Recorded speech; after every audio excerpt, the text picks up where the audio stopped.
বিশ্বনবী মুহাম্মদ রাসূলুল্লাহ সাল্লাল্লাহু আলাইহি ওয়াসাল্লাম বলেছেন, রাষ্ট্রীয় দায়িত্ব পালনকারী কেউ যদি এক টুকরা সুতা বা তার চেয়েও ক্ষুদ্র কোনো জিনিস খেয়ানত করে, তবে কিয়ামতের দিন খেয়ানতের বোঝা মাথায় করে তাকে উঠতে হবে।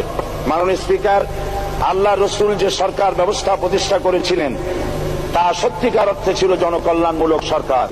নবী করিম সাল্লাল্লাহু আলাইহি ওয়াসাল্লাম সরকারি কর্মকর্তাদের বিরুদ্ধে কোনো অভিযোগ পেলে তখনই ব্যবস্থা গ্রহণ করতেন। আইনের চোখে সবাই সমান, শাসকদের আত্মীয় স্বজন কারো পক্ষে সম্ভব ছিল না জনগণের উপরে জুলুম করা।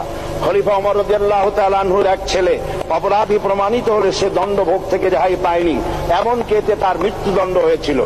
আবার খলিফা নিজেকে আইনের ঊর্ধ্বে মনে করতেন না, তাই বর্ম চুরির ঘটনা আলী রাদিয়াল্লাহু তাআলা আনহু কাজীর দরবারে সাধারণ ফরিয়াদির মতো উপস্থিত হন।